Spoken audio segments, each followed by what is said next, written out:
وليد صلاح الدين مدير الكرة بالأهلي يوقع عقوبة مالية على اللاعبين المشاركين أمام البنك الأهلي، مع استثناء محمود تريزيجيه بسبب قتاليته ومحاولاته إعادة الفريق للمباراة. جماهير الأهلي تنتظر بياناً رسمياً ضد الأداء التحكيمي بعد تغاضي الحكم محمود ناجي وحكم الفار عن احتساب ركلة جزاء لمروان عثمان، وسط مطالبات بعدم إسناد مباريات للحكم. مصدر بلجنة الحكام يؤكد وجود انقسام حول ركلة الجزاء، أغلبية ترى أنها صحيحة بسبب اعتداء مدافع البنك الأهلي على مروان عثمان، بينما يرى آخرون أن القرار التحكيمي سليم.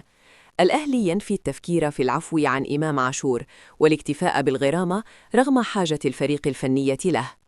ياس تورب يطالب بإغلاق ملف مباراة البنك الأهلي والتركيز على مواجهة شبيبة القبائل، ومجلس الإدارة يبدأ مخاطبة الأمن لحضور السعة الجماهيرية الكاملة أمام الجيش الملكي. شبيبة القبائل يعلن إقالة المدير الرياضي بسبب تراجع النتائج وغضب الجماهير قبل مواجهة الأهلي.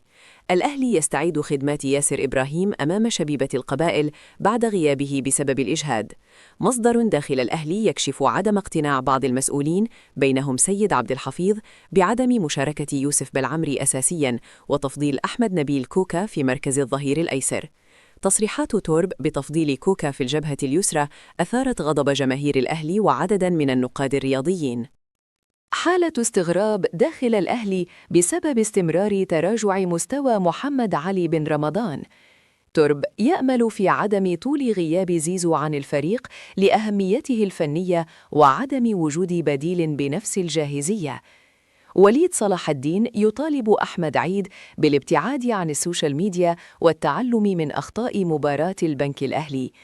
تقارير تشير إلى أن تورب لم ينجح في الفوز بأي مباراة تأخر فيها الأهلي بالنتيجة منذ توليه المسؤولية. أحمد عبدو ينتقد الهجوم المتكرر على محمد الشناوي ويؤكد وجود ترصد واضح للاعب. بيراميدز يدخل في مفاوضات مع المهاجم السيراليوني سامويل غاندي بعرض أكبر من عرض الأهلي البالغ 15,000 دولار. أحمد عبد القادر يوقع لنادي الكرم العراقي مع احتفاظ الأهلي بأولوية شراء للأندية المصرية مقابل 220,000 دولار و25% من إعادة البيع للخارج. الأهلي ينفي وصول أي عروض رسمية من فرنسا لإمام عاشور رغم تصريحات وكيل اللاعب. أحمد دويدار يطالب الزمالك بضم أحمد أمين أوفا بعد تألقه أمام الأهلي. حمد صدقي يؤكد أن مصطفى شوبير الأفضل حالياً لحراسة منتخب مصر وأن هدف البنك الأهلي لا يتحمله الشناوي. أحمد أبو مسلم يهاجم تورب ويؤكد أن المدرب لم يطور أداء اللاعبين وأن الفريق يعاني دفاعياً وهجومياً، وينتقد سياسة المداورة بين الشناوي وشوبير. أبو مسلم يشير إلى استمرار معاناة الأهلي منذ رحيل عبد المنعم وربيعة ومعلول، وينتقد الدفع بأحمد عيد أساسياً في مباراة صعبة.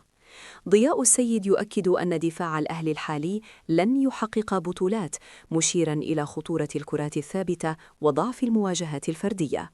أحمد شوبير ينتقد صف ويؤكد أنها لم تظهر الفارق حتى الآن، مطالباً بالتعاقد مع لاعبين يصنعون الفارق. شوبير يشيد ببيكهام بعد إنقاذ هدف محقق، ويؤكد أن تريزيجيه أفضل لاعب في الأهلي هذا الموسم ومتصدر هداف الدوري ودوري الأبطال.